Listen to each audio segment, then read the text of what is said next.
Bonjour, c'est Ursule encore. On est le 9 janvier 2021. Alors, je viens sonner la trompette aujourd'hui encore. Et je viens proclamer le retour de notre Seigneur Jésus-Christ. Soyez bénis. Et je vous souhaite un bon sabbat. Alors, j'espère que vous vous reposez bien et surtout, vous prenez le temps dans la présence du Seigneur pour l'adorer, pour l'élever, pour, scruter les Écritures. Amen. C'est très important de scruter les Écritures pour savoir ce qu'elles disent. Amen. Parce que souvent, on peut lire quelque chose en surface, on comprend un certain langage, parce qu'on parle le français ou bien l'anglais, mais qu'en réalité, ça veut dire autre chose. Amen. Un peu comme ce que je vais apporter tout à l'heure. Alors aujourd'hui, je viens parler d'eux. Ils recevront la marque sur leur front et sur leurs mains. Amen. Alors, c'est ça qui est dit dans Apocalypse 13, je pense, à partir du verset, on dirait 13, 14, à partir de là. Alors, c'est dit que la marque, ça sera sur la main ou sur le front. Et dans Apocalypse 20, le verset 4, c'est dit qu'on a vu des trônes. Et puis, ceux qui étaient assis sur le trône pour juger les autres, ce sont ceux-là qui n'ont pas pris la marque. Amen. Et puis, ils n'ont pas pris la marque. Voilà. Et ils n'ont pas pris la marque ni sur leur front ni sur leurs mains. Ils l'ont pas pris. Et c'est dit que alors ils vont ressusciter et ils vont régner avec Christ pendant 1000 ans. Alors tout cela c'est pour dire que pour nous qui sommes ici, en tout cas nous qui habitons dans l'hémisphère nord, amen, nous qui sommes dans les pays dits développés, les pays qui font partie du G7 et tout ça, les pays où il fait froid, les pays tempérés, les pays qui, au fait, appartiennent à Babylone, le système du nouvel ordre mondial. Tout cela, je vais vous donner une information si vous ne la savez pas déjà, j'en ai suffisamment parlé. Alors, c'est dit que ou tu vas te faire vacciner ou tu mourras pour la cause de Christ. Sache ça bien. Ne vis pas dans le leurre. Amen. Alors, il y en a ceux qui prendront la marque sur leurs mains ou sur leur front, et il y en a ceux qui ne la prendront pas, et entre les deux, il y a les illusionnistes. Alors, les illusionnistes, c'est ceux qui sont pleins d'illusions. Alors, quand on prend la définition, ce sont les gens qui sont dans la pratique de magie, sorcellerie et tout, et Jésus-Christ nous a dit de ne pas être séduit. Alors, être séduit, amen, c'est se retrouver enrobé dans une sorte de magie, de divination, dans nos pensées, et on est là, dans les idées farfelues, on s'imagine quelque chose qui n'est pas vrai. Dommage que beaucoup d'enfants s'imaginent des choses qui ne sont pas vraies, surtout nos frères et sœurs qui aiment aller, ou bien qui côtoient les églises, ils sont là assis, écoutant des gens qui les flattent, qui les caressent bien dans le sens, au fait, de ceux qu'ils aiment. Alors ils sont assis, ils rient, ils sont contents, et puis ils se disent que Jésus-Christ va venir les sauver. Alors, tenez bien, ouvrez bien grand vos oreilles. Tant et aussi longtemps que vous êtes là en train de vous faire enrober, amen, de pommade, de crème et puis de mensonges, vous allez rester là, vous allez prendre votre vaccin et puis vous allez finir en enfer. Je vous le dis et je le répète, c'est pas moi qui l'ai déclaré, c'est écrit dans la Bible. Maintenant, il y a des personnes, amen, à qui, ou bien des personnes que j'ai encouragées, ou bien des personnes qui m'ont écouté, qui sont revenues me dire que ouais, mais c'est écrit que au fait, on va le prendre sur le front ou sur la main. Mais avec le vaccin du Covid, on le prend sur le bras. Et puis bon, voilà, moi je prends le vaccin. Et puis bon, pour être protégé et tout. Tout simplement pour te dire que, en tout cas, s'il y a Covid ou bien s'il n'y a pas, ça sera mon problème. Tout ce que je sais, c'est que c'est une maladie politique. Alors, je ne suis pas à la recherche de maladies. Amen. Et puis, je n'ai pas peur d'une seule maladie sur la terre parce que celui qui est en moi, il est plus fort que celui qui est dehors. Si je crains le virus, alors pourquoi est-ce que je dis que j'ai un Dieu? Dieu est là pourquoi? J'appartiens à Dieu. Il est dans mon ADN. Je le sens partout. Sur toutes les fibres de mon être, je sens mon Dieu. J'ai été créé à son image. Pourquoi est-ce que je vais craindre un virus s'il existait? Amen. Nous faisons partie de ceux-là qui ne craignent pas. Parce que nous marchons, nous piétinons l'ennemi. Nous sommes appelés à les écraser, nos ennemis. Amen. Alors, nous les écrasons par la parole de Dieu, nous les foulons. Amen. Parce que le sang de Jésus-Christ, c'est ça qui est en nous. Et puis, nous sommes vainqueurs, nous sommes plus que conquérants en Jésus-Christ. Amen. Alors, mets-toi ça dans l'esprit. Si tu appartiens à Christ, tu es un conquérant. Tu es un battant. Tu n'es pas là pour te laisser écraser par les mensonges de ce monde. Et puis, malheureusement, si tu dis que tu appartiens à Christ et que tu vis dans le péché, alors sors de là immédiatement. Parce que le péché fait que tu es soumis à Satan. Alors Satan a le dessus sur toi. Alors Satan passe son temps à rire, à se moquer de tous ces enfants de Dieu-là qui disent qu'ils sont à Christ, mais qui vivent selon Babylone. Ils sont dans le luxe, ils aiment les biens de ce monde. Ils ont rempli l'argent, leurs argent sont remplis dans leur compte. Et puis ils sont assis là, ils disent qu'ils sont à Christ. Et puis ils font pas comme Christ. Ils n'aident pas les autres. Ils sont assis, imbus d'eux-mêmes, se flattant. Et puis bon, regardons en eux. Et puis bon, voilà, ils sont le nombril d'eux. Et puis ils disent qu'ils appartiennent à Christ. Satan se moque de ces gens-là parce qu'il sait que ces personnes-là vont finir avec lui. Il n'a pas de problème. Mais Satan craint la personne qui a fait de Jésus-Christ son roi et son Seigneur. Satan craint la personne qui se connaît, qui sait pourquoi elle est là sur la terre. Satan craint cette personne-là. Satan tremble quand il voit cette personne-là passer parce qu'il sait qu'il ne peut pas, il peut rien faire et que la personne va le dénoncer. Amen. Il est donc très très important que tu saisisses ceci en ce jour. Amen. Très important que tu saisisses cela. Si tu es vraiment de Christ, si tu appartiens vraiment à Christ, alors décide de sortir immédiatement des valeurs de ce monde, de sa séduction, de ses mensonges, de toutes ces choses-là. Sors de là. Évidemment, si tu continues à t'asseoir là et puis à écouter les flatteries dans les églises, tu finiras comme eux dehors.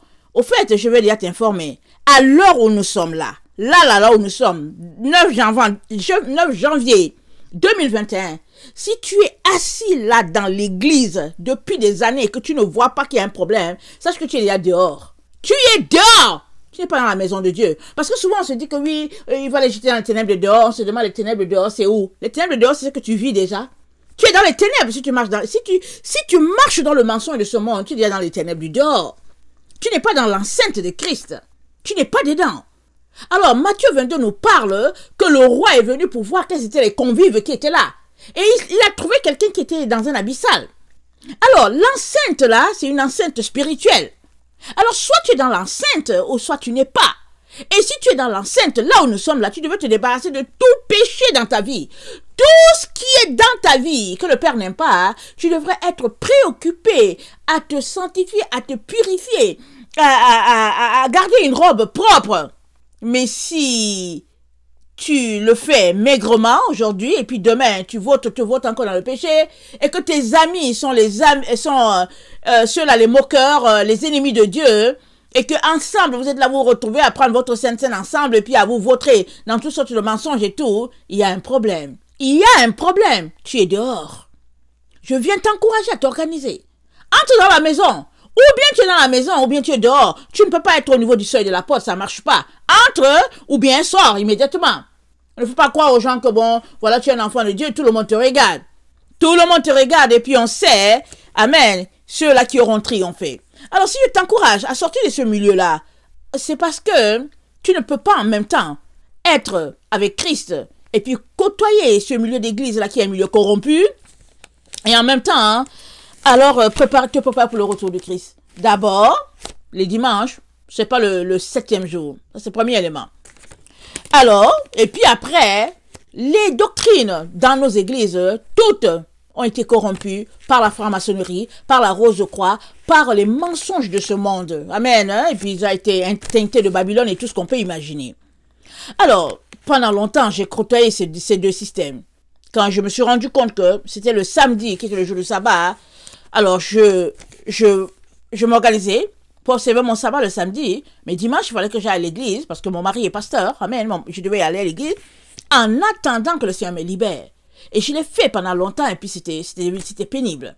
Mais il était très important que le Seigneur me libère, parce que quand je suis venu, amen, j'ai mis pied dans cette église-là donnée, et puis les choses qui se passaient dans l'église ont fait que je me suis sanctifiée. C'est-à-dire qu'il y avait ces choses qui se passaient que je me suis dit non, c'est pas possible. Alors l'état spirituel de l'église a fait que j'ai pu me sanctifier et puis me faire sortir mes pieds du filet petit à petit. Et puis, en tout cas, dès que j'ai observé, que j'ai vu ce qui se passait, tout de suite j'ai voulu me sauver. Je pense que c'était à peine après 3 ans que j'étais là. J'ai voulu me sauver, le Seigneur a dit non, pas encore. Après, je me suis sauvée. Amen. Si on peut le dire ainsi, je suis allée ailleurs, dans une province. je suis revenue parce que je me suis mariée. Et puis je suis encore revenue là-dedans. Hein. Et puis c'était pénible. Et puis finalement, c'était pathétique. En tout cas, c'était pathétique. Je vivais avec un poids, c'était terrible. Et puis c'était comme s'il n'y avait pas d'espoir pour moi. Amen. Finalement, par la grâce de Dieu, je me suis réveillée. Le Seigneur m'a réveillée. Il m'a réveillé, il m'a dit, Ursule, tu es à la veille de sombrer, définitivement. Réveille-toi, tu es sur le point de sombrer, définitivement. J'ai dit, quoi? Et ça, c'était, je pense, en 2003 ou 2004. Le Seigneur me dit que je suis sur le point de sombrer. J'ai dit, what? Qu'est-ce qui se passe? Je suis sur le point de sombrer. Je porte un bébé. Bon, j'ai le droit de dormir quand même. Et puis bon, j'ai des enfants. Alors j'ai le droit de me plaindre après tout. Parce que bon, voilà. Et le Seigneur m'a dit, non, tu es sur le point de sombrer, sors de là. Alors, petit à petit, je me suis réveillée, j'ai commencé à prier et tout, les pleurs à remplir des seaux et tout, mais il fallait que je me réveille. Amen. Je me suis réveillée. À un moment donné, Seigneur, c'est jusqu'à quand? C'est jusqu'à quand que je vais continuer à côtoyer les deux systèmes? Samedi, dimanche et tout. Mais il fallait que je continue parce que le Seigneur a un peuple nombreux, peu importe l'endroit où on est. Il fallait continuer parce que quand on n'a pas fini le travail, on continue. Et puis c'était pénible, mais je devais continuer parce que le Seigneur ne m'avait pas encore donné le droit, la permission. Finalement, le 8 mars, amen, 2020, quelques jours avant le confinement national, 8 mars, j'étais à l'église, le Seigneur m'a dit, c'est ton dernier jour ici. Je me suis dit, hein, mon dernier jour? Il dit, tu t'en vas là, tu ne reviens plus. Mais je ne savais pas qu'après, il y aurait le confinement. J'étais loin d'imaginer qu'il y aurait le confinement. Alors, j'avais hâte, le culte est fini, je suis rentrée, j'étais là en train de méditer pour dire, Seigneur, est-ce que tu vas bien parler ou bien parce que tu sais que, je sais que c'est une parole que j'aime beaucoup, que j'aime vraiment, cette parole-là, je l'aime, genre un peu que mes clics et claques. Alors, finalement, le 17 mars, la France a annoncé le confinement national et tout, et puis je sais que quand la France annonce le confinement, le Québec suit, quand la France, comment on peut dire ça? Quand la France tousse, le Québec a mal, si on peut le dire ainsi. Alors, les choses ont suivi et puis on est là où on est. Amen. Mais tout cela pour dire qu'on ne peut pas côtoyer les deux systèmes. C'est pas possible. Alors, soit tu es avec Dieu, soit tu l'es pas. Maintenant, Dieu peut faire que, voilà, tu observes ton sabbat le samedi et que pour gagner des âmes, alors il te donne de te retrouver quelque part les dimanches pour son œuvre et tout. Mais là où nous sommes, si tu ne sais pas que le sabbat, ce n'est pas dimanche, il y a un problème. Alors, les personnes qui ne le savent pas, il y a les personnes qui sont nouvellement chrétiennes, elles ne le savent pas. Elles savent seulement que bon, elles aiment Jésus, elles aimeraient aller à l'église et puis c'est dimanche. Elles y vont, le Seigneur comprend. Mais si toi, ça fait 20 ans, 30 ans que tu es dans le Seigneur, tu es là et puis tu te dis, oh non, que Jésus est ressuscité dimanche et puis que bon voilà, tu essaies de justifier, il y a un problème. Et le problème, c'est pas Jésus, c'est toi le problème. Parce que tu ne veux pas te renseigner, tu ne veux pas étudier la parole, tu ne veux pas les découvrir. Et puis aujourd'hui, on est inexcusable. Avec Internet, on a tous les moyens pour pouvoir aller chercher la vérité. Bon, avec un bémol, parce que je sais que beaucoup d'informations sont en anglais, pas en français, mais quand même, on peut trouver le maximum. Mais maintenant, si tu es quelqu'un qui lit l'anglais aussi bien que le français, alors je peux te dire que tu es inexcusable. Il y a toutes les informations, hein. Même. Tu peux aller chercher des informations en grec. Moi, j'en cherche souvent. En araméen, parce que c'est toujours traduit. Et puis, bon, voilà. Alors, il est important d'étudier la parole. Il est important de scruter les Écritures pour savoir ce qu'elles disent. Alors, pour revenir à notre sujet, ils recevront la marque sur leur front et sur leurs mains. Qu'est-ce que ça veut dire? Alors, voilà, ils disent, non, Ursule, voilà, je pense que tu dis que oui, le vaccin, c'est la marque, mais ce n'est pas ça, etc. J'ai dit, écoute, tu veux prendre ton vaccin, hein? Prends-le, correct, prends-le. Pourquoi veux-tu avoir mon avis? Je t'ai déjà donné mon avis, j'ai déjà fait mes prédications, mais tu veux prendre le vaccin parce que tu as peur du Covid. Alors, vas-y. Moi, je n'ai peur de rien. Je n'ai peur de rien. Je crains seulement le jour où je me tiendrai devant Dieu, qu'il me dira, je ne te connais pas. Ça, c'est ce que je crains. Alors, je me bats pour ne pas me retrouver dans cette situation-là. Je ne crains pas un virus. Non, je ne crains pas un virus. Trop tard pour cela.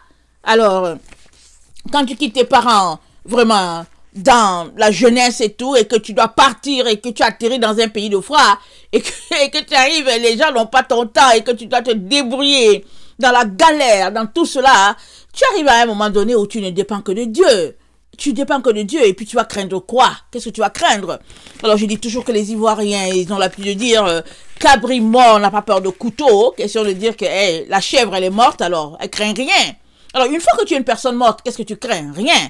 Alors si toi tu es là et que tu te soucies du Covid et tout, c'est parce que tu n'es pas encore mort. Comme tu n'es pas encore mort, tu essaies de te prouver à toi-même qu'il y a une maladie et puis tout ça. Le Covid, c'est une maladie politique. Je suis désolé de te le dire, je te le dis, c'est comme ça que je crois. Qu'elle existe et que ça n'existe pas, c'est une maladie politique. Et puis, prouve-moi qu'avec ton masque là, le virus ne va pas venir t'atteindre. C'est vraiment une honte, non? Et tu te balades là avec ton masque te disant que non, franchement, on peut pas me rouler dans la farine comme ça suffit. Je comprends qu'un médecin, une infirmière, ils sont sur le bloc opératoire, ils ont du travail à faire, ça on a toujours su. Qu'ils ont souvent porté les masques, peu importe la génération et tout, ils ont souvent porté les masques et puis on sait que bon, quand tu vois un médecin ou bien un infirmier d'État ou bien en tout cas quelqu'un dans son accoutrement là, tu sais que bon, ils vont aller dans le bloc laboratoire, il y aura les bistouris par-ci et tout. Mais quand tu es en train de marcher sur la route, tu traverses un autre bord de la chaussée asphaltée et puis on voit quelqu'un avec son masque bleu en train de marcher comme si vraiment le monde s'est écroulé et tombé sur lui, tu te dis mais c'est quoi le problème? Qui te force? Moi-même, souvent, souvent, je suis dans mon auto. Alors, l'autre aussi est là. On est arrêté au feu. On se regarde. L'autre a son masque. Et puis, il me voit, j'ai pas de masque. Et puis, j'ai dit, bon, je suis tout simplement étonné que même dans la voiture, il y a des gens qui ont leur masque. Je m'arrête, j'ai dit, ouais, ils ont réussi vraiment à séduire un bon nombre. J'ai dit, bon, c'est pas mes affaires. Je respire l'air. Dieu a créé l'air pour tout un chacun. Alors, je respire, je dis Seigneur, merci de ce que je peux respirer cet air-là, que ton nom soit béni. Amen. Alors, maintenant, qu'est-ce que ça veut dire? Attendez. Voilà, ils recevront la marque sur leur front, sur leurs mains. On va lire, ok?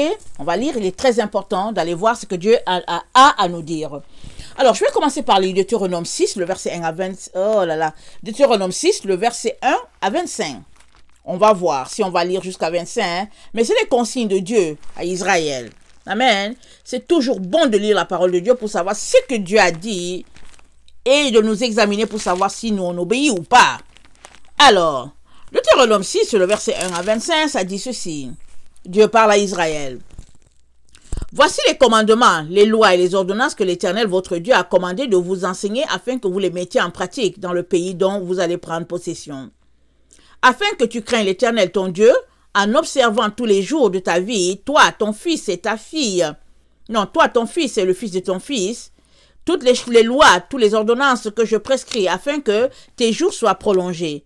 Tu les écouteras donc, Israël, et tu auras soin de les mettre en pratique, afin que tu sois heureux, et que vous multipliez beaucoup, comme te l'a dit l'Éternel, le Dieu de tes pères, en te promettant un pays où coule le lait et le miel. Écoute, Israël, l'Éternel, notre Dieu, est le seul Dieu. Tu aimeras l'Éternel, ton Dieu, de tout ton cœur, de toute ton âme et de toute ta force. Et ces commandements que je te donne aujourd'hui seront dans ton cœur. Tu les inculqueras à tes enfants et tu en parleras quand tu seras dans ta maison, quand tu iras en voyage, quand tu te coucheras et quand tu te lèveras. Tu les liras comme un signe sur tes mains. Écoute bien, tu les liras comme un signe sur tes mains et ils seront comme des frontaux entre tes deux yeux. Comme des frontaux. Et tu écriras sur les poteaux de ta maison et sur tes portes. L'Éternel ton Dieu te fera entrer dans le pays qu'il a juré à tes pères, à Abraham, Isaac et Jacob, de te donner. Tu posséderas de grandes et de bonnes villes que tu n'as point bâties. Des maisons qui sont pleines de toutes sortes de biens que tu n'as point remplis. Des citernes creusées que tu n'as point creusées. Des vignes et des oliviers que tu n'as point plantés. Lorsque tu mangeras et tu te rassasiras, garde-toi d'oublier l'Éternel, qui t'a fait sortir du pays d'Égypte, de la maison de servitude. Tu craindras l'Éternel ton Dieu, tu le serviras et tu jureras par son nom. Alors, je vais m'arrêter là et puis je vais continuer au fur et à mesure. Donc voilà, le Seigneur nous a donné comme consigne, il a donné à Israël, alors c'est à nous, ses enfants. Alors il nous a donné comme consigne d'observer les commandements et puis de les inculquer à nos enfants et aux enfants de nos enfants. Et partout où on ira, en voyage, peu importe, il nous a dit de mettre ça sur les murs, partout, quand on se couche et tout, quand on se lève par la parole de Dieu, on respire la parole de Dieu, on mange la parole de Dieu, c'est ça qu'il a dit. Alors, ce sera un signe sur tes mains. Amen. Et un signe sur tes mains, ils seront comme des frontaux entre tes deux yeux. Alors, on va regarder un peu, je suis allé chercher. J'ai fait des recherches, amen, pour regarder ce que ça veut dire frontaux. Alors, frontaux, c'est qui fait face. Alors, le lobe frontal, parce que frontaux, c'est là au niveau du front. Alors, on a des lobes, désolé, j'ai oublié de prendre toutes les différentes parties. Mais il y a le lobe frontal, je pense qu'il y a le lobe dorsal, et puis j'ai oublié les autres. Amen, je pense qu'il y a 4 parties, si j'ai bonne mémoire, 4 ou 5. Mais ici, on parle du lobe frontal. Alors, dans le contexte, au niveau du lobe frontal, c'est dit, c'est la région du cerveau responsable de la coordination motrice volontaire du langage. Donc voilà. Alors, dans cette partie-là, se trouve tout ce qui est là pour le langage. Volontaire, s'il te plaît. Amen. Volontaire. Jésus dit, je me tiens à la porte et je frappe. Si quelqu'un m'ouvre, j'entrerai. Ça veut dire que si tu ne n'ouvres pas, il n'entrera pas. Ta volonté, c'est ta volonté qui va faire entrer Jésus ou pas. Amen. Alors, le contexte frontal est responsable des émotions, des troubles de l'humeur. Amen. Alors, parle, au fait, quand tu fais des activités, on regarde un peu ce qui se passe au niveau de ton lobe frontal. Donc, on va voir que, bon, ça mentionne les différentes activités. Alors, c'est le contrôle de toutes les activités motrices, écriture, pensée, concentration, résolution de problèmes, amen, les expressions du visage, les gestes de la main, du bras, coordination, tout ce que tu peux faire là, comme je suis en train de prêcher là, amen, en train souvent de faire des gestes, des choses comme ça, c'est mon lobe frontal, amen, qui est responsable de tout cela. Alors, c'est dit que si la partie frontale est atteinte, la personne, elle devient comme un zombie, amen, elle est apathique, elle est inattentive, elle est inerte, et puis on te dit, hey, secoue-toi un peu, surtout quand quelqu'un se réveille, quand un enfant se réveille, il est là, et puis on dit, hey, secoue-toi, ou bien quand tu réveilles un enfant qui s'est couché sur le divan, alors il dort, et puis l'enfant a déjà comme, il a 10 ans, tu peux pas le porter, alors tu essaies de réveiller l'enfant entre les deux, il ne voit pas et tout, et puis bon, il est là, il ne faut que tomber là, parce que c'est le sommeil et tout, tu secoues l'enfant, tu dis, réveille-toi, et tu aides l'enfant à prendre les escaliers pour aller sur sa chambre, c'est le lobe frontal qui est responsable de cela. C'est-à-dire la personne devient comme amorphe, et puis bon, voilà, incapable de fonctionner. Alors, donc difficulté à se retenir, et puis information tardive, la personne est lourde et tout et tout. C'est en ce sens-là qu'il est très important qu'on arrête ou bien qu'on encourage nos jeunes à sortir des jeux vidéo. Parce que ces jeux vidéo-là, non seulement ça les excite à outrance, ça déborde la capacité du cerveau, de telle sorte que quand vient le moment d'écouter la parole de Dieu, parce que la parole de Dieu, c'est pas comme l'adrénaline que les enfants ont besoin pour aller jouer. La parole de Dieu, c'est doux. Amen. Tu lis la parole de Dieu, tu es tranquille. Alors quand l'enfant vient maintenant, qu'il a quitté son domaine de là, excusez-moi le mot, ils ont quitté ce domaine-là, ils quittent ce domaine-là, ils viennent s'asseoir, tu leur parles, alors ils sont là, ils somnolent, ils veulent somnoler. J'ai dit, hey, réveille-toi. Réveille-toi immédiatement et puis sors de tes jeux. Je te dis, sors de tes jeux, tu dois sortir de là immédiatement. Parce que le Seigneur n'aime pas ça. Mais il faut que toi-même tu décides, tu dois sortir de là. Organise-toi pour sortir de là. Alors, j'essaie de les réveiller. Question de dire que non, il faut sortir de là. Alors maintenant, quand un enfant a un cellulaire, quand il a une tablette, qu'est-ce que tu fais? Est-ce que tu l'arraches? Et puis donc, il faut regarder, enseigner l'enfant pour qu'il comprenne que, au fait, le Seigneur Jésus-Christ n'aime pas ces choses-là, parce que l'enfant devient dépendant, et il doit décider, amen, entre Jésus-Christ et puis ces distractions-là de l'ennemi. Alors, donc voilà, tout le lobe frontal, c'est ce qu'il est capable de faire. Amen. Alors, le comportement de l'individu, donc, il vient de là. Et ça dit que, en tout cas, quand tu veux voir le comportement de l'individu, tu étudies un peu le lobe frontal. Amen. Donc, voilà un peu ce qui se passe. Alors, les changements au niveau psychologique, le processus mental, les émotions, toutes ces affaires-là, c'est là. Pas étonnant que l'Éternel dise à Israël que la parole de Dieu, je retourne à Deutéronome 6, il dit, Deutéronome 6, le verset 7, tu les inculqueras à tes enfants et tu en parleras quand tu seras dans ta maison, quand tu iras en voyage, quand tu te coucheras et quand tu te lèveras. Tu les liras comme un signe sur tes mains et ils seront comme des frontaux entre tes deux yeux. Tu les écriras sur les poteaux de ta maison et sur tes portes. Alors, les frontaux, parce que c'est comme, tu vois, souvent il y a des gens qui courent la nuit. Et puis, j'ai trouvé ça génial.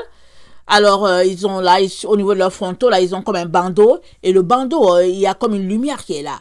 Alors, quand tu es loin, que tu ne vois pas, tu te demandes si c'est un vélo. Quand tu approches, tu vois une personne qui est en train de faire son jogging. Tu dis, ah, bien pensé. Parce que souvent, il y a des personnes qui ont été frappées. Amen. En train de faire le jogging, la voiture ne les a pas vus. Ou bien la déneigeuse ne les a pas vus. Ils ont été frappés. Alors, c'est vraiment, vraiment génial de porter quelque chose au niveau de son front, ou bien de porter un vêtement qui marque un signe de lumière, et puis finalement, tu ne peux pas dire que tu n'as pas vu la personne. Alors, donc, voilà. Alors, le Seigneur donc, nous a dit donc de mettre la parole là, au niveau de nos frontaux. Amen. Et la Bible dit, le psaume 119, le verset 105, « Ta parole est une lampe à mes pieds, une lumière sur mon sentier. » Alors, c'est le Seigneur est en train de nous dire que, avec un tel comportement, la parole de Dieu va nous diriger. Elle va faire que on est sur notre chemin et on ne va pas se détourner. Parce que c'est des frontaux. Parce que, écoutez, c'est les frontaux là où il y a ton front, il y a tes deux yeux là. Tu ne peux pas dire que tu n'as pas vu. Et nous sommes donc appelés en tant qu'enfants de Dieu à nous comporter d'une manière. Amen. Alors, maintenant, regardons au niveau de la main. Amen. Au niveau de la main. Attendez, est-ce que je vois si j'ai fini avec les frontaux? Attendez. Ok, d'accord, j'ai fini avec le frontaux. Alors, au niveau de la main, attendez, il y a quelque chose qu'il faut que je vous dise. Il y a quelque chose que je vous dise. Je me demande si j'ai pris cela.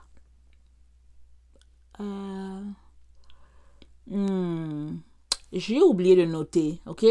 J'avais pris le signe, vous savez, en grec, c'est souvent des lettres. Amen. Tu peux aller voir la lettre, amen, dans la concordance grecque ou la concordance hébraïque pour voir qu'est-ce que la lettre veut dire. Alors, j'étais allé voir, j'avais pris le mot frontaux, amen. J'avais cherché le mot en anglais, amen. Ben, anglais ou français, c'est pas important. Et je suis allé le taper au niveau de la concordance grecque, pardon, et puis bon, le chiffre, c'est le chiffre que je voulais vous donner si vous voulez le chercher, mais on dirait que j'ai oublié de le noter ici. Amen. Par contre, j'ai noté le chiffre qui correspond à la main. Amen. Alors, quand c'est écrit que tu vas l'écrire sur ta main, ça correspond au chiffre 5495. Alors, c'est le sens de mettre la main sur quelqu'un. Amen. Le sens, c'est de mettre la main sur quelqu'un, sur quelque chose. Alors, c'est le sens de contrôler la destinée de quelqu'un. Amen. C'est le sens de pouvoir contrôler ses activités. Et puis, bon, soit tu le protèges, soit tu l'écrases. Amen. Alors, allons-y lire Apocalypse 13. C'est là qu'on a ce que le Seigneur a montré à Jean. Alors, Apocalypse 13, le verset 15, c'est dit... Et il lui fut donné d'animer l'image de la bête, afin que l'image de la bête parlât, et qu'elle fit que tous ceux qui n'adoraient pas l'image de la bête fussent tués. Alors, tous ceux qui n'adorent pas l'image de la bête seront tués. Amen. Et quels sont ceux qui n'adoreront pas l'image de la bête? Les vrais enfants de Dieu. Ils seront tués. Ils nous ont dit que quand ça va venir, les chrétiens seront enlevés. Vous voyez bien qu'on est sur la terre. On est sur la terre. Donc, on sera tués. Physiquement, ça, écoute bien, tu seras tué physiquement. Tu ne veux pas mourir, alors tu prendras le signe de la bête, tu finiras en enfer. Alors, meurs déjà maintenant en toi-même. Meurs déjà en toi-même. Abandonne tous tes désirs, abandonne toute ta personne à Dieu. Meurs déjà. N'aie rien qui t'accroche à tel point que quand on va venir, quand on va te demander mort ou vivant, tu es là, tu te dis bon, ok, bon, tu essaies de négocier. Non, écoute là, c'est... Non, on veut te tuer, tu dis ok, fine, écoutez, je ne vais pas prendre votre histoire là, je ne prends pas ça. Alors, je viens de te dire, c'est écrit. Et il lui fut donné d'animer l'image de la bête, afin que l'image de la bête parlât. Elle fit que tous ceux qui n'adoraient pas l'image de la bête fussent tués. Tous, ils seront tués. Alors, ça dit quoi? Ça veut dire que toi, ça veut dire soit tu adores l'image de la bête, soit tu ne l'adores pas. Ok? t'inquiète pas pour moi, je ne vais pas adorer. Alors tu comprends, je vais aller. Tu comprends, tu sais déjà où je vais atterrir. Et puis, avec mes enfants aussi. Je travaille pour cela. Et puis donc voilà, ils savent où ils sont supposés atterrir avec maman. Pas de problème là. Nous autres, c'est comme ça qu'on fonctionne.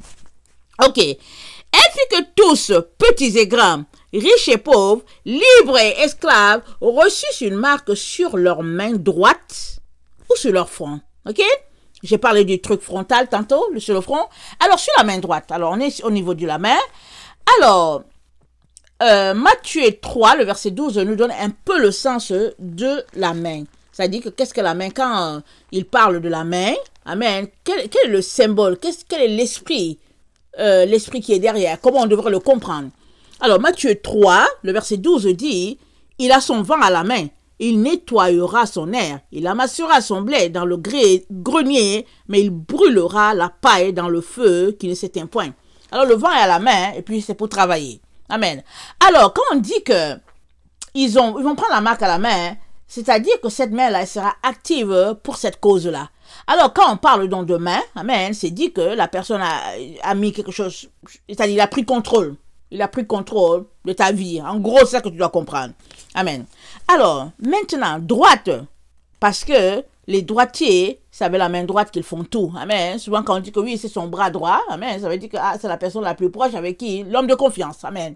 Alors, quand on parle de main droite, si tu es droitier, ça veut dire que c'est la main avec laquelle tu fais la plupart des choses. Sinon, on parlerait par exemple de main gauche. Amen.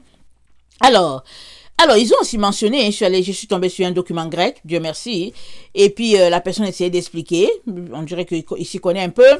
La personne disait donc que quand on parlait de main droite, dans le temps des apôtres, le 1er siècle, dans ce temps-là, amen, on parle d'appartenance à une personne. Alors, quand tu étais esclave, parce que dans ce temps-là, il y avait beaucoup d'esclavage, alors tu avais une marque indélébile sur toi, sur ta main droite, amen, et souvent sur le front. Alors, on te marquait là. Amen. Alors, ça veut dire que tu appartiens à la personne. Alors, tu appartiens à la personne.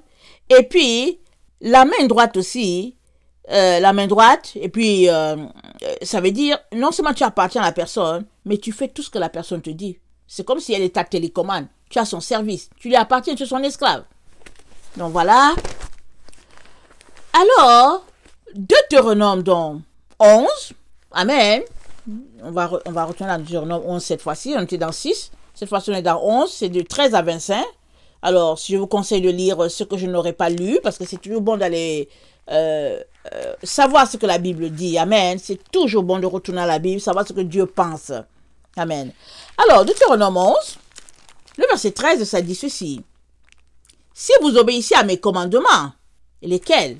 Dans Deutéronome 6, on va lire. Dieu a parlé de ses commandements dans Deutéronome 6, c'est dit, « Et ces commandements que je te donne aujourd'hui seront dans ton cœur. Tu les inculqueras à tes enfants et tu en parleras quand tu seras dans ta maison, quand tu iras en voyage, quand tu te coucheras, quand tu te lèveras. Tu les liras comme un signe sur tes mains et ils seront comme des frontaux entre tes yeux.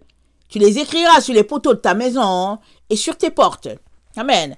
Alors, donc, on revient Deutéronome 11, le verset 11, Deutéronome 11, le verset 13. « Si vous obéissez à mes commandements et que je vous prescris aujourd'hui, si vous aimez l'Éternel votre Dieu, et si vous le servez de tout votre cœur et toute votre âme, je donnerai à votre pays la pluie en son temps, la pluie de la première et de l'arrière-saison, et tu recueilleras ton blé, ton mou et ton huile.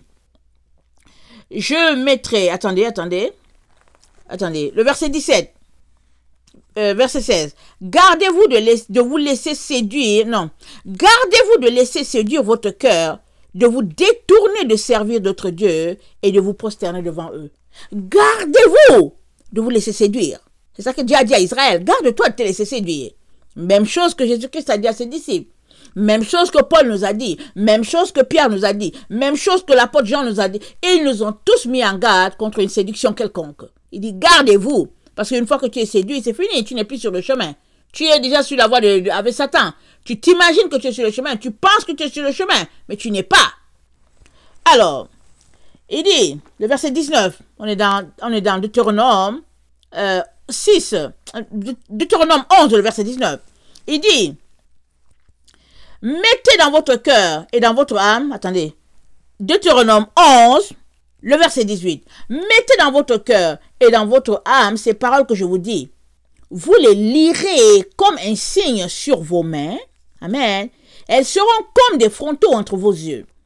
Vous les enseignerez à vos enfants et vous leur en parlerez quand tu seras dans ta maison, quand tu iras en voyage, quand tu te coucheras, quand tu te lèveras. Tu les écriras sur les poteaux de ta maison, sur tes portes, et alors vos jours et les jours de vos enfants dans le pays que l'Éternel a juré à vos pères de leur donner seront aussi nombreux que les jours des cieux.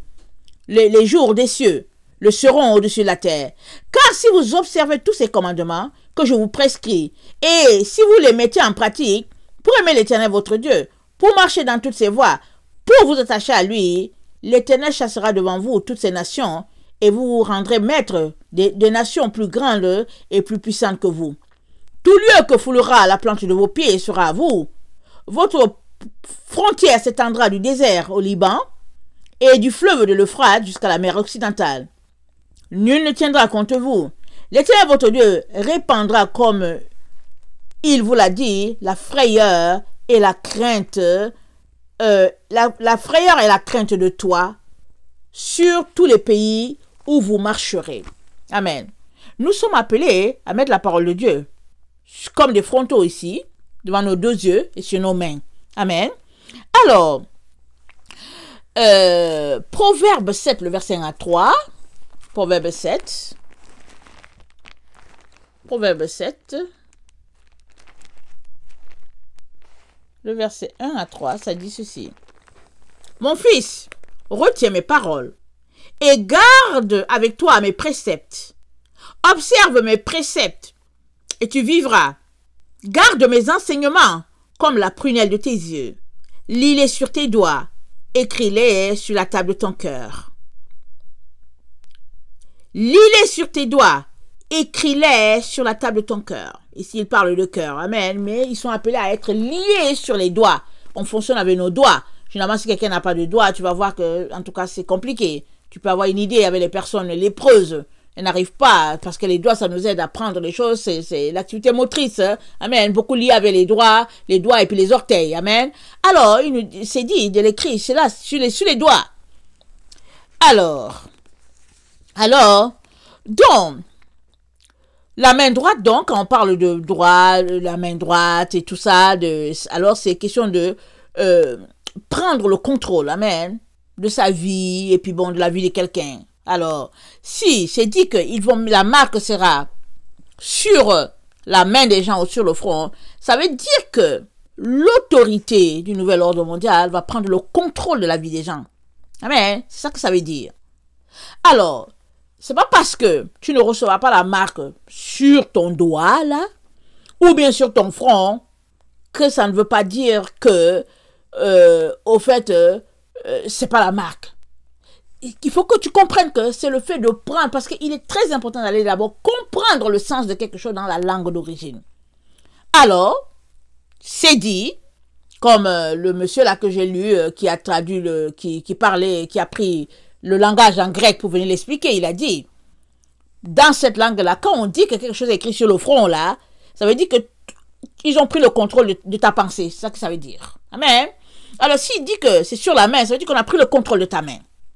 Alors, voilà, on sait aussi que on n'est pas ignorant que beaucoup de personnes ont la puce, amen, sur leurs doigts, plusieurs.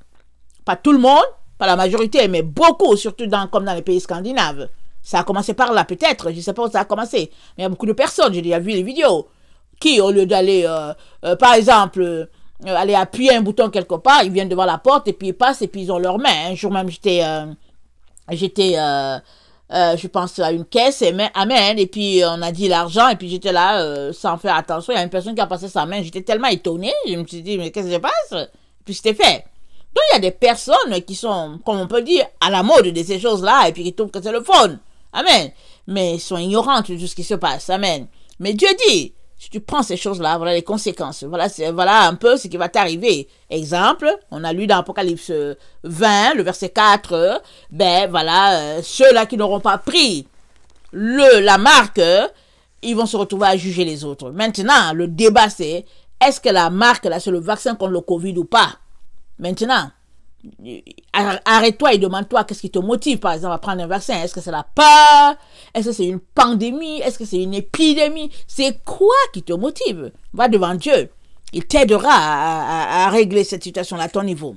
Mais toujours est-il que Dieu nous a fixé l'endroit où on devait avoir ces choses-là. Alors quand Dieu parle entre les frontaux, amen, entre les deux yeux, il est en train de nous dire que la parole de Dieu prenne tout le contrôle de notre être. Parce que si le lobe frontal, c'est là où toutes les activités sont contrôlées, les activités des mains, des pieds, l'activité motrice, c'est tout ce que tu fais, ce que tu dis, ce que tu écris, ça veut dire que tout ton être, elle est là, c'est logé là, entre les deux yeux là, le lobe frontal, c'est là. Alors, si donc Dieu nous a dit de faire ça, ça c'est un commandement. Et pourquoi nous l'a-t-il dit? C'est parce que c'est comme ça que la parole de Dieu va prendre le contrôle de tout notre être. Et on va se tenir devant les gens pour dire, niet, on ne prend pas le vaccin. Amen. Mais si tu n'as pas appris à faire ça, amen, alors commence maintenant. Mais si tu ne le fais pas, alors il te dit, tu ne pourras pas tenir. Tu vas juste embarquer, tu vas juste mordre à tous leurs slogans, amen, et puis tu vas te retrouver là-dedans. Alors, il te dit, là où la parole devait être logée, comment tu devais te comporter, il l'a dit dès le départ. Ça veut dire que, à partir du moment où tu es devenu chrétien, tu devais avoir ce commandement, tu devais le connaître. Maintenant, si tu fais partie des personnes qui pensent que l'Ancien Testament, c'est pas pour toi, donc voilà, c'est dommage. Mais tu peux encore te reprendre maintenant. Commencez déjà à confesser la parole de Dieu tous les jours, amen. Et puis, vivre par la parole de Dieu, de telle sorte que s'il y a quelque chose qui t'arrive, allez, l'Éternel est mon berger, je ne manquerai de rien, il me fait reposer, etc., etc. Tu commences comme ça.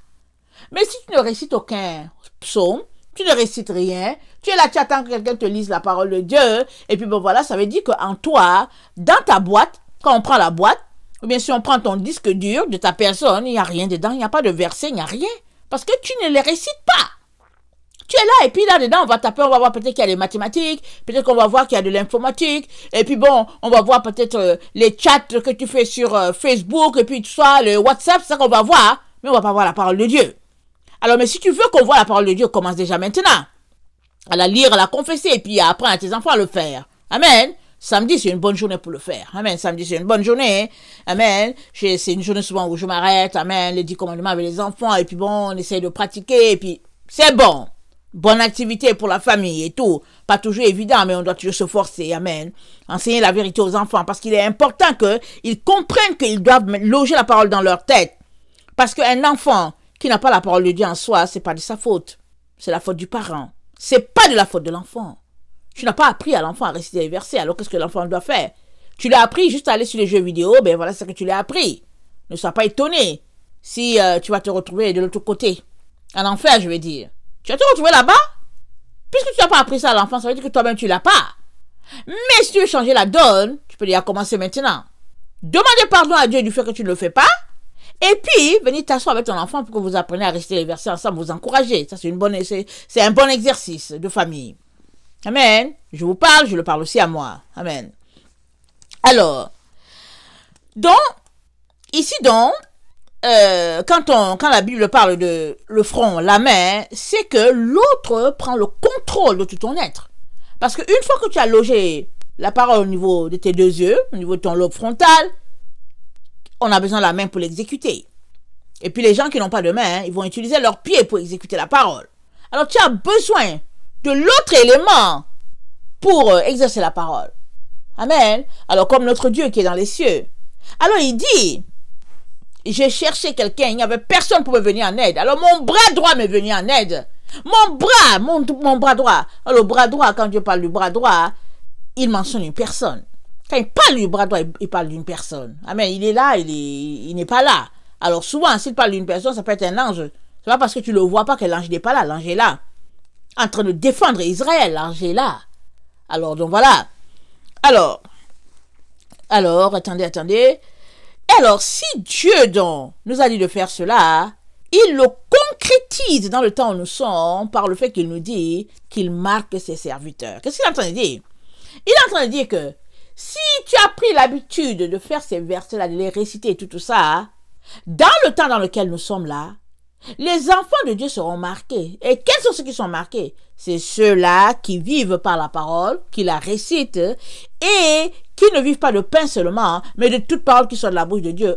Eux, Dieu les marque. Apocalypse 7, le verset 2 à 3. Apocalypse 7, le verset 2 à 3. Et je vis un autre ange qui montait du côté du soleil levant et qui tenait le sceau de Dieu vivant. Il cria d'une voix forte aux 4 anges à qui il avait été donné de faire du mal à la terre, à la mer. Il dit, ne faites point de mal à la terre, ni à la mer, ni aux arbres, jusqu'à ce que nous ayons marqué du sceau le front des serviteurs de Dieu. Et j'entendis le nombre de ceux qui avaient été marqués du sceau, 144 000 de toutes les tribus des fils d'Israël. Amen. Alors l'ange, ça c'est le messager de la fin, on dit, il venait avec le sceau de Dieu, mais il vient du côté du soleil levant. Amen. Alors allons-y, regardez Apocalypse 10, allons-y, regardez Malachie 4 peut-être, ou 3, Malachie 3, amen, ça fait référence à cette personne-là. Amen. Alors, donc, les serviteurs de Dieu sont marqués. Ils sont marqués où? Là, sur les fronts, parce que c'est ça que c'est dit. Il dit que nous mettons le sceau de Dieu, ne faites pas de mal à la terre, ni à la mer, ni aux arbres, jusqu'à ce que nous ayons marqué du sceau le front des serviteurs de Dieu. Ils sont marqués là, de telle sorte que, en tout cas, tu les piques là, c'est fini, c'est la parole de Dieu qui sort, cassette, et ils sont là pour défendre leur Dieu. Ils ont été marqués. Amen. Et ça, c'est une grâce. Amen. Ézéchiel 9, le verset 14. Et puis fais tout pour être marqué. Fais tout. Et fais tout pour être marqué. Et tu es marqué comment? Parce que tu aimes le Seigneur. Et il te marque. C'est ta vie qui fait que tu es marqué ou pas. Mais si tu mènes une vie d'hypocrisie, tu ne seras pas marqué. C'est pourquoi il est important de sortir d'une vie chrétienne à double sens. Il y a des gens qui sont tantôt dans les ténèbres, tantôt avec le Seigneur, et puis, donc voilà, et puis ils ont la peur des hommes, la crainte des hommes, et puis ils sont pas du côté de la vérité, ils sont là, et puis là où il y a quelque chose qui les arrange, ils sont de ce côté, et puis non, sors de là. Tu vas rater d'être marqué. Amen. Alors, on est dans le temps où Dieu marque ses enfants. Alors, quand il te marque là, quand Dieu te dit, je suis en train d'arriver, parle à tes frères, ça veut dire que tu es aussi appelé à marquer les autres.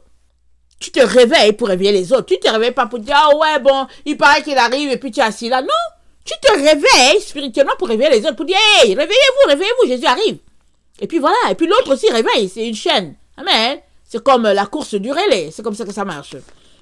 Alors, Ézéchiel 9, le verset 4, ça dit ceci. L'Éternel lui dit, passe au milieu de la ville, au milieu de Jérusalem, et fais une marque sur le front des hommes qui soupirent, qui gémissent à cause de toutes les abominations qui s'y commettent. Et à mes oreilles, il dit aux autres, passez après lui dans la ville et frappez, que votre œil soit sans pitié et n'ayez point de miséricorde. Tuez, détruisez les vieillards, les jeunes hommes, les vierges, les enfants de femmes, mais n'approchez pas de quiconque aura sur lui la marque et commencez par mon sanctuaire. Amen. Commencez par mon sanctuaire. Le jugement commencera par la maison de Dieu. Et si c'est pas nous que ça commence, quel sera le sort des autres qui ne connaissent pas le Seigneur, a dit Pierre. Amen. Alors, pendant que le serviteur de Dieu est en train de marquer, amen, les vrais enfants de Dieu, par derrière, il y a un autre groupe qui est appelé à frapper, à tuer, à détruire. Amen. Et tout cela, ça fait partie de ce qui est en train de se passer sur la terre dans ce temps où nous nous trouvons. Et nous sommes appelés, nous sommes encouragés par le Seigneur à laisser de côté Babylone, Laodicée et toutes ses valeurs, à quitter ce monde-là déchu pour nous tourner vers notre Dieu. Alors, Apocalypse 22 nous parle sans cesse et tout. Ça nous dit ceci, je vais le lire avant de continuer mon message. Ça dit, le verset 11, que celui qui est injuste soit encore injuste. Que celui qui est souillé se souille encore. Et que le juste pratique encore la justice. Et que celui qui est saint se sanctifie encore. Voici, je viens bientôt et ma rétribution est avec moi pour rendre à chacun selon son œuvre. Tu ne peux pas être au milieu. Tu es appelé à choisir. C'est pas grave. Quand tu vas choisir, tu vas perdre tes amis. Tes amis avec qui vous êtes hypocrite là, tu vas les perdre. Les gens vont te mépriser. C'est pas grave. C'est pas grave. C'est une question de vie ou de mort là où nous sommes. Si tu ne le réalises pas, alors vraiment, je ne sais pas quoi te dire encore. C'est une question de vie ou de mort. Apocalypse 13, je te relis encore le passage. Ne rêve pas, hein. Sors de l'illusion. Sors. Ça dit, Apocalypse 13, le verset 15. Il lui fut donné d'animer l'image de la bête, afin que l'image de la bête parlât. Et qu'elle fit que tous ceux qui n'adoraient pas l'image de la bête fussent tués. Tous ceux qui n'adoraient pas l'image de la bête seront tués. Là où nous sommes là. Pour le moment, ils nous font croire que bon, voilà, ils nous aiment, ils envoient le vaccin, et puis, bêtise. Bêtise. Comment ça te préparer? Quand ils vont finir de vacciner les personnes volontaires, là, maintenant ils vont dire, oui, c'est obligatoire. Tu te dis, tu ne veux pas. En tout cas, ils disent qu'ils ont pour projet de faire sortir les gens de leur maison. C'est ça qu'on va voir. C'est ça qu'on va voir. Alors, donc, en grec, dans la concordance grecque, la marque de la bête, c'est le chiffre 5480. Alors, ça parle de identification, ça parle d'une marque indélébile. Ça parle, par exemple, par le passé, quand ils marquaient les cadavres, amen, ils leur mettaient une étampe, comme on peut dire, ou bien comme un tatou, amen. Alors, donc voilà, ça ne quitte pas, amen. Alors, donc, quand Dieu, à travers Jean, nous dit que il y en a qui vont prendre la marque sur leur front et sur leurs mains, il est en train d'abord de parler de l'état spirituel de ces gens-là. Si tu es quelqu'un qui a appris à ne pas marcher par les Écritures, à ne pas mettre les Écritures là sur, c'est-à-dire à ne pas vivre par les Écritures, et que tu es quelqu'un qui n'a pas enseigné à tes enfants de vivre par les Écritures, alors ça dit que tu seras marqué pour le diable. Qu'est-ce que ça veut dire? Ça veut dire que tes pensées sont les pensées de ce qui se passe dans ce monde. C'est ça que ça veut dire. Ça veut dire que pendant que tu es assis là, la Bible te dit A, mais toi tu penses le contraire de A. Là, Jésus dit, voilà, tu te dis dans ton cœur n'importe quoi.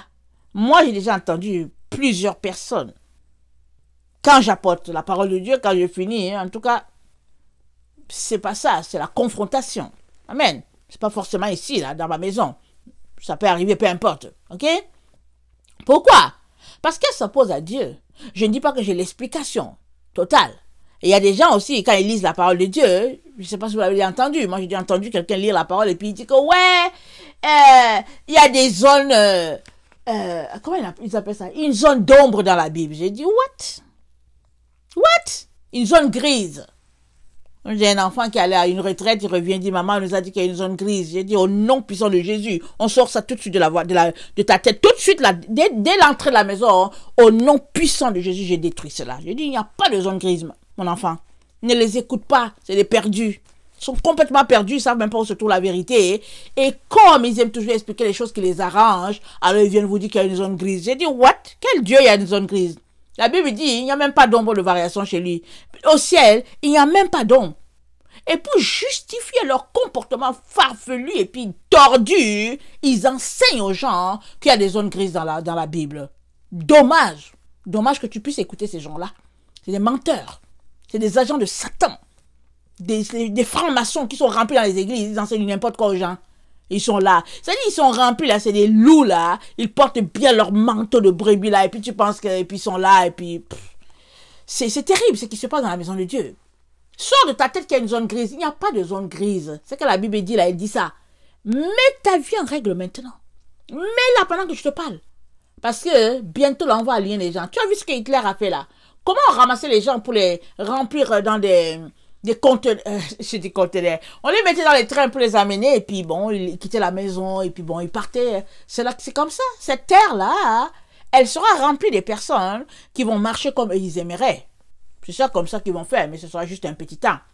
Peut-être que toi, tu fais partie des gens qui aiment bien avoir un boulot, attacher ta cravate et puis anyway, tout le monde est à la maison. Amen. Ils font tout cela pour être prêts pour leur projet. Amen. De telle sorte que les autres qui auront mordu à leur histoire vont retourner au travail et puis les autres seront à la maison et puis finalement on va dire bon, c'est des gens inutiles, c'est des gens qui nous polluent l'air, ces gens de Jésus là, et puis on va commencer à les mettre pour les amener quelque part dans des camps pour aller les exécuter, toutes sortes d'histoires.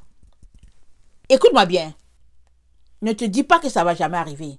Ça va arriver. Là où tu es là, ça va arriver. Amen. 2021, ça marque le début de la fin. Écoute, mets ça dans ta tête. 2021, le début de la fin. Je préfère te le dire. Amen.